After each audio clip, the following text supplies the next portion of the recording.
11 मई 2026 को एक तरफ देश ने प्रौद्योगिकी दिवस मनाया तो वहीं दूसरी ओर गुजरात के सोमनाथ मंदिर में भक्ति, इतिहास और राष्ट्र गौरव का एक अद्भुत संगम देखने को मिला। दरअसल पीएम मोदी ने यहां पर महापूजा की और सोमनाथ अमृत पर्व की शुरुआत की। अब सवाल उठता है कि सोमनाथ अमृत पर्व क्या है? तो आइए आज के एपिसोड में जानते हैं इस पर्व के विषय में और यह भी जानते हैं कि इसका आयोजन क्यों किया गया। तो दरअसल सोमनाथ मंदिर के जीर्णोद्धार के 75 वर्ष पूरे होने के प्रतीक के तौर पर इस पर्व को मनाया गया। आपको बता दें कि जो सोमनाथ का मंदिर है उसको नष्ट करने के कई प्रयास भी पहले हुए थे, लेकिन बार बार वो अपने और बृहत्तर और बेहतर स्वरूप में आता गया। विभिन्न समय पर इसके जीर्णोद्धार कराए गए। स्वतंत्रता से पहले की अगर बात करें तो 7 बार इसके जीर्णोद्धार की बात कही जाती है।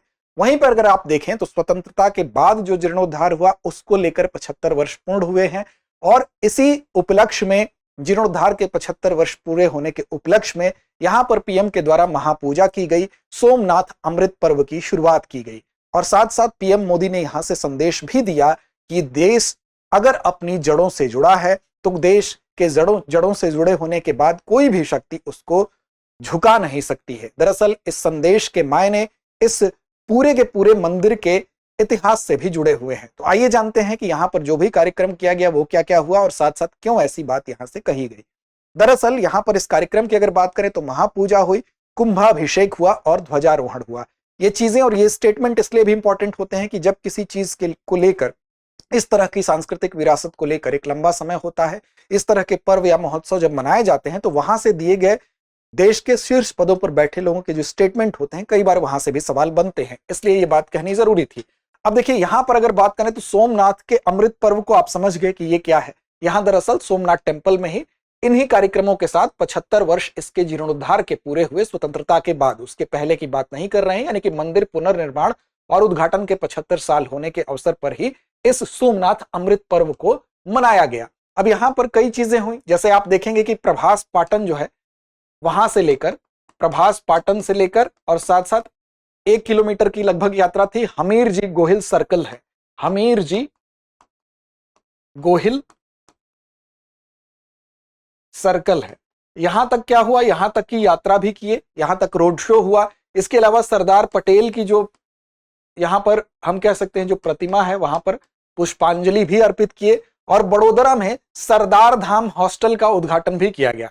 अब देखिए सोमनाथ की अगर बात करें तो इस मंदिर को आप देख सकते हैं, ये कहां पर स्थित है तो गुजरात के तटीय क्षेत्र में प्रभास पाटन में ये स्थित है। गुजरात के तटीय क्षेत्र में प्रभास पाटन में क्या है, ये स्थित है। और इसकी महत्ता क्यों है तो देखिए ये 12 ज्योतिर्लिंग जो हैं उन 12 ज्योतिर्लिंगों में पहला इसको माना जाता है। तो 12 ज्योतिर्लिंगों में इसका स्थान होने की वजह से, पहला होने की वजह से ये महत्वपूर्ण है।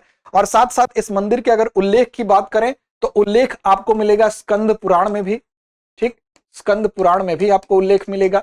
इसके अलावा आप देख लें तो पुराणों में ही श्रीमद् भागवत में भी मिलेगा, शिव पुराण में भी मिलेगा, ठीक, शिव पुराण में मिलेगा, भागवत में मिलेगा, श्रीमद् भागवत में मिलेगा, ठीक। इसके अलावा आप देखें तो ऋग्वेद में भी इसका उल्लेख मिलता है। अब इसके निर्माण की जो परंपरा है ये कहा जाता है कि कई चरणों में इसका निर्माण हुआ था, यानी कि शुरुआत अगर बताई जाती है तो कहा जाता है कि सोमराज ने सबसे पहले सोने से इसका निर्माण किया था, परंपराओं के अनुसार जो बात निकल कर आती है। फिर कहा गया कि रावण ने इसको चांदी से इसका निर्माण कराया, फिर कहा जाता है श्री कृष्ण ने इसको लकड़ी से बनवाया था। तो इस तरह से ये बातें परंपरा के अनुसार है। लेकिन अगर ऐतिहासिक रूप से देखा जाए तो सोलंकी वंश के जो भीमदेव प्रथम थे, जब 1026 में इस पर आक्रमण हुआ, पहला आक्रमण 1026 में इसमें हुआ और किसने किया तो महमूद गजनवी का जो आक्रमण था, ठीक। अब उस आक्रमण के बाद इसको नष्ट करने की कोशिश की गई, फिर से उसको भीमदेव प्रथम ने सबसे पहले पत्थर से इसका पुनर्निर्माण करवाया था। तो याद रखेंगे सबसे पहले जो सोलंकी वंश से संबंधित थे भीमदेव प्रथम ने क्या किया, इसका पुनर्निर्माण कराया। अब इसका इंपॉर्टेंस क्या है तमाम पक्षों को जरा और विस्तार से देखते हैं। तो आध्यात्मिक और भौगोलिक महत्व के तौर पर एक तो ये प्रथम ज्योतिर्लिंग के रूप में है 12 ज्योतिर्लिंग में से, साथ साथ ये पावन तट पर स्थित है। गुजरात के प्रभास पाटन में अरब सागर के किनारे जहां पर यह स्थित है, ये पावन तट है। महत्व तो इसलिए है क्योंकि ये संगम का स्थान है, संगम जहां की 3 नदियां हैं, जिसमें कि पहली नदी कपिला है, दूसरी हिरन है और तीसरी सरस्वती है। सरस्वती वही नदी जिसको वर्तमान में घग्घर हाकरा नदी के नाम से जानते हैं। और आपने जब इंडस वैली सिविलाइजेशन पढ़ा होगा तो आपने जो मॉडर्न एनसीईआरटी, अभी जो नई एनसीईआरटी है उसमें अगर आप देखेंगे तो ये कहा गया है कि इसी नदी के सूखने की वजह से सिंधु सभ्यता का पतन हुआ था। तो यहां पर इन 3 नदियों यानी कि कपिला, हिरन और सरस्वती के संगम स्थान पर होने की वजह से इसका एक महत्व भी है। यह भी कहा जाता है कि भगवान श्री कृष्ण जो है अपने निज धाम में प्रस्थान किए और इसी पवित्र स्थल पर उन्होंने, श्री कृष्ण ने अपनी देह का त्याग किया था। ठीक है, यह भी एक कारण है इसके महत्ता का। अब यहां पर निर्माण और पुनर्निर्माण जो है उसकी परंपरा काफी प्राचीन रही है। अब यहां पर आप देखेंगे कि पत्थर का जो भव्य मंदिर है 1026 ईस्वी में जब इसको नष्ट किया गया महमूद गजनवी के द्वारा, तो वहां पर भीमदेव प्रथम ने क्या किया, पत्थर से इसको बनवा दिया था। फिर ये पुरानी जो परंपरा में आपको बताई गई, सोमराज ने इसको स्वर्ण से बनवाया, रावण ने रजत से बनवाया, श्री कृष्ण ने लकड़ी से बनवाया। ये सारी बातें हैं इसके इंपॉर्टेंस के लिए। अब लेकिन यहां पर देखिए, इसी मंदिर में आप देखेंगे एक प्राचीन स्तंभ भी है जिसको कि तीर्थ स्तंभ कहा जाता है। और उस तीर्थ स्तंभ में जो अभिलेख खुदा हुआ है उस पर लिखा है कि दक्षिणी ध्रुव तक निर्बाध समुद्री मार्ग है, यानी कि बीच में कुछ भी नहीं है।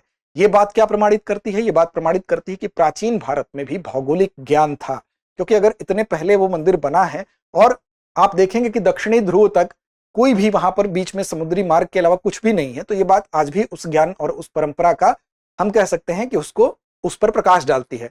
फिर बात करेंगे इसके स्थापत्य की, क्योंकि इसके स्थापत्य, इस तरह की जब भी चर्चाएं आती हैं तो स्थापत्य भी कभी कभी ऑब्जेक्टिव सवाल के रूप में आपसे पूछ लिया जाता है। देखिए, स्थापत्य की बात करेंगे तो सोलंकी राजवंश के समय जीर्णोद्धार इसका हुआ था, तो इस तरह से वहां पर आपको ज्यादा प्रभाव किसका दिखाई देगा? उसी शैली का दिखाई देगा। यानी कि इसमें स्थापत्य की बात करें तो बाद में जिसको कैलाश महामेरु प्रसाद शैली भी कहा जाता है, और कुछ प्रभाव इस पर बेसर शैली का भी दिखाई देता है। तो मिश्रित शैली यहां पर आपको दिखेगी, चालुक्य सोलंकी शैली जिसमें कि कैलाश महामेरु प्रसाद शैली, और साथ साथ कुछ प्रभाव बेसर शैली का भी दिखाई देता है। 155 फीट ऊंचा इसका शिखर है, ये 7 मंजिला है, ये भी आप याद रखेंगे कि ये 7 मंजिलें इसकी हैं, ठीक, और 155 फीट ऊंचाई इसकी है। साथ साथ अगर हम बात करें तो इसमें अलग अलग जो पार्ट आपको दिखाई दे रहे हैं, अलग अलग हिस्से यहां पर बने हुए हैं। तो कैलाश महामेरु प्रसाद शैली 155 फीट ऊंचा शिखर है। सोलंकी, जो मारू गुर्जर शैली भी कहा जाता है, उसकी वास्तुकला का यह अद्भुत उदाहरण प्रस्तुत करता है। ठीक है, अब देखिए यहां पर देखिए आक्रमणों का इस पर एक लंबा इतिहास रहा है, लेकिन जब आधुनिक भारत में हम प्रवेश करते हैं तो आधुनिक भारत में 1947 में 7वीं बार इसका पुनर्निर्माण हुआ, जब सरदार पटेल ने इसकी शुरुआत की थी। और फिर इसके पहले अगर आक्रमण की बात करें तो 1026 में हुआ, 1026 के बाद 1297 में आक्रमण हुआ, 1394 में हुआ, 1706 में औरंगजेब के समय में इस पर आक्रमण हुआ। लेकिन सभी आक्रमणों के बाद ये लगातार इसका पुनर्निर्माण किया गया, यहां तक कि बार बार अगर 12वीं सदी में देखें तो कुमारपाल के द्वारा इसका पुनर्निर्माण हुआ, फिर 13वीं सदी में देखें तो जूनागढ़ के राजा ने पुनर्निर्माण करवाया, 18वीं सदी में अगर आप जाएंगे तो अहल्याबाई होलकर ने कराया, फिर 1951 में, जिसकी शुरुआत 1947 में हुई, जो यहां पर आपको बताया गया था सरदार पटेल के प्रयासों से, 1951 में फाइनली आप देखेंगे कि डॉक्टर राजेंद्र प्रसाद जो भारत के राष्ट्रपति थे, उन्होंने पटेल द्वारा शुरू किए गए काम के बाद यहां पर ऐतिहासिक प्राण प्रतिष्ठा यहां पर करवाई। तो 11 मई 1951 को भारत के पहले राष्ट्रपति डॉक्टर राजेंद्र प्रसाद के द्वारा इसकी प्राण प्रतिष्ठा जो हुई थी, उसी को जो स्वतंत्रता के बाद हुई प्राण प्रतिष्ठा के तौर पर अंतिम जो इसका पुनर्निर्माण किया गया, उसके बाद उसी घटना को, उसी महत्वपूर्ण जीर्णोद्धार को 75 वर्ष पूरे हुए, जिसके उपलक्ष्य में आप देखे हैं कि सोमनाथ अमृत पर्व महोत्सव की शुरुआत की गई है। तो ये इसकी पूरी कहानी है, उम्मीद है आपको समझ में आई होगी। आगे बढ़ेंगे और बात करेंगे आपके लिए एक महत्वपूर्ण सूचना के विषय में। अगर आप तैयारी कर रहे हैं यूपी पीसीएस प्रीलिम्स की और प्रीलिम्स बाधा बन रही है आपकी तैयारी में, तो अब नहीं बनेगी, क्योंकि हमारे पास जो कोर्स है UP PCS prelims live online course, इससे जुड़ के अगले 6 महीने का यूटिलाइज आप बेहतर तरीके से कर सकते हैं, और हो सकता है कि यही यूपी की परीक्षा आपकी आखिरी परीक्षा हो सफलता के लिहाज से। इसमें आपकी सफलता को सुनिश्चित करता है हमारा यह कोर्स, क्योंकि इसमें अनुभवी शिक्षकों का मार्गदर्शन मिलता है आपको। साथ साथ इस कोर्स में वो सभी चीजें हैं जो आपके लिए जरूरी हो, प्रिंटेड नोट्स के अलावा बेहतर गाइडेंस और सारी चीजें। अब देखिए यहां पर विस्तार से अगर आप जानना चाहते हैं तो इसके लिए आप हमारे नंबर पर कांटेक्ट कर सकते हैं। हिंदी इंग्लिश दोनों माध्यम में ये बैच अवेलेबल है।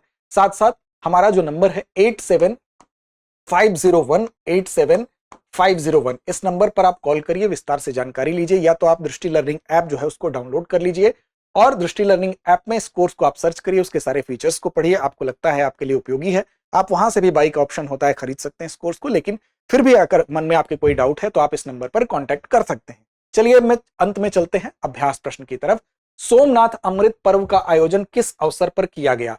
यहां पर आपके सामने विकल्प है, मंदिर स्थापना दिवस, पुनर्निर्माण के 75 वर्ष पूर्ण होने पर, गुजरात स्थापना दिवस, या महाशिवरात्रि पर्व के रूप में। तो याद रखिएगा दृष्टि लर्निंग ऐप को डाउनलोड कर लीजिए, साथ साथ 8750187501 नंबर पे कॉल कर लीजिए किसी भी डाउट की स्थिति में। लड़ते रहिए, अपने लक्ष्य की ओर बढ़ते रहिए। अब एग्जाम की तैयारी को और बेहतर करने के लिए हमारे चैनल को लाइक, शेयर और सब्सक्राइब करना ना भूलें।